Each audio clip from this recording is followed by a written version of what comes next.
Sabi naman talaga yung customers dito sa may Josiah Pares mga mari, kahit hanggang gabi ay talaga namang walang tigil. Tingnan nyo naman, marami pang nakapila dun sa labas. Naghihintay sila kung kailan matatapos yung iba kakain dahil papasok na nga din sila dito sa loob. O diba, tingnan nyo naman mga mari, talagang willing to wait din yung iba. Hihingi na nga rin pala ako ng pasensya at dispensa mga mari sa pumunta ng opening dahil yung iba talagang naghintay ng matagal, kaya pasensya na po talaga. Di bale, sa susunod mas aayusin na po namin lahat. At dahil nag-serve na nga kami ng mga food sa aming mga customers mga mari, ayan, nagtanong na nga rin agad kami kung masarap ba yung aming pagkain or masarap ba ang aming pares. Mami, kamusta yung pares?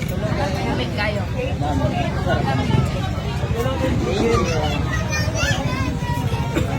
Kamusta yung pares na?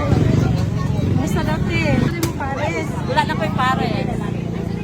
Overload lang. Overload na. Grabe, walang tigil talaga yung mga tao mga mari, kung merong lalabas, meron na namang papasok, kaya sobrang nakakatuwa talaga. Dumating na nga rin pala yung aking mga guest mga mari, medyo matagal nga rin pala sila nabigyan ng food dahil sa sobrang daming tao at wala na nga silang maupuan. Hindi rin talaga kasi namin sila mahanapan ng upuan mga mari, gawa ng sobrang dami talagang tao, as in wala talagang humpay. Buti nilang talaga nung meron na nga umalis na paupo na namin sila mga mari. Tapos ayan, meron nga rin pala tayo dito mga pork barbecue. Thank you so much nga pala kay Ma'am Presyang, kay Ma'am Mayang Laagan at sa Oro Prankster. Si Aliw Queen na lang talagang yung hindi pa dumarating kasi meron pa nga silang pinuntahan. Kaya actually, kung ako siyang ginarate, ala siya sa 95% kasi hindi po ako namimigay ng 100% rate. Talagang 95 lang po siya kasi talaga so far sa lahat ng mga Paris na natitikman ko, ito yung pinakamasarap talaga. Ang Josiah Paris from Pagadian City. Ikaw, Presyang, ano masasabi mo? Grabe, perfect. Sa halagang 100 pesos, may isang soft drinks. May perfect ba? Yeah. Wala namang Isang perfect ano,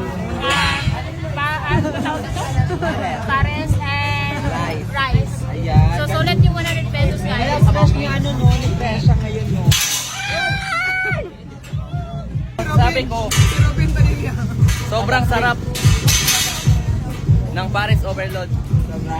Eto nga mga mari, marami pang naghihintay ng kanilang mga order. Buti na lang din talaga mga willing to wait sila. Kaya thank you so much po sa mga nagpunta dito sa opening ng ating Josiah Pares. Ayan, meron nga rin pala tayo ditong siniserve na pork barbecue tsaka chicken inasal. Meron nga rin tayo ditong fried chicken. Maya nga lang din, dumating na nga rin pala si Aliw Queen mga mari, at grabe, napaka-generous naman talaga netong aking bestie dahil dinalhan pa nga ako ng cake. Kaya thank you so much my bestie Aliw Queen. I love you. Medyo na late nga rin pala siya mga mari nung pumunta siya dito dahil meron pa nga daw siyang inaasikaso, which is understandable naman dahil talaga namang napaka-busy din netong bestie ko. Kasama niya nga pala yung kanyang jowa tsaka yung family niya mga mari, o diba sobrang nakakatawa dahil talaga napaka-supportive nila. Noong mga oras nga na yun mga mari, sobrang pagod na talaga ang all, kaya ayan, talaga namang for the sayaw-sayaw na lang sila para mawala yung mga pagod nila.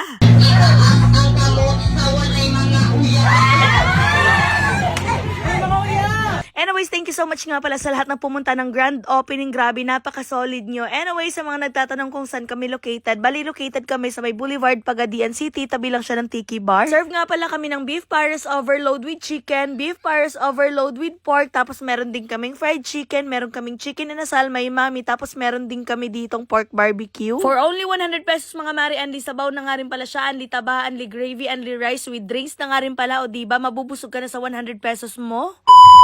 Oops, wag nyo na muna skip itong video na to dahil sa video na to, tuturuan ko kayo kung paano manalo at maglaro dito sa nilalaro kong Epoch Game. Dito sa Epoch Game guys, ayan, marami ka nga rin palang game na pwedeng pagpilian dito. Ikaw na lang yung mamili. Pero dito sa Epoch Game, ito nga palang mines yung nilalaro ko. Dito nga pala sa Epoch Game guys, ito nga palang mines yung nilalaro ko kasi napakadali lang talaga manalo at maglaro dito. Dapat may iwasan mo lang yung bomba, tapos every time na makakakuha ka ng coins, pwede mo na kaagad siya i-withdraw kagaya ng ganyan. O diba? Withdraw ka agad. Napakadali. So again, laro tayo. Pwede mong padamihan kung ano, padamihin yung coins na na-collect mo. Ayan. Kagaya niyan. Tapos isa pa. Ay! Ayan. I-withdraw na natin kaagad. Ayan. Napakadali. Withdraw ka agad. Again. Pili pa tayo ulit. Ayan. Napakadali lang neto guys. Ayan. Sundin lang natin itong pattern na to.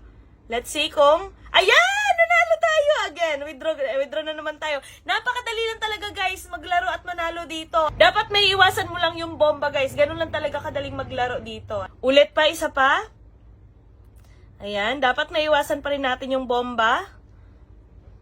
Isa pa, last na. Ayan! Nanalo ulit! Withdraw na naman. O diba, ganun lang talaga kadaling manalo at maglaro dito sa may ePoch Games, guys. At para makapaglaro kayo, guys, kailangan nyo nga rin pala muna mag-cash in dito. Pindutin nyo lang etong plus na nasa taas. Ayan, pindutin mo lang yan. Tapos mamimili ka kung nasa magkano yung ika-cash in mo via GCash. Kaya sa mga gusto malalo at maglaro, merong link dyan sa comment section. Kaya naman mag-download at mag-register na rin kayo para manalo at makapaglaro na rin kayo dito sa may ePoch Game.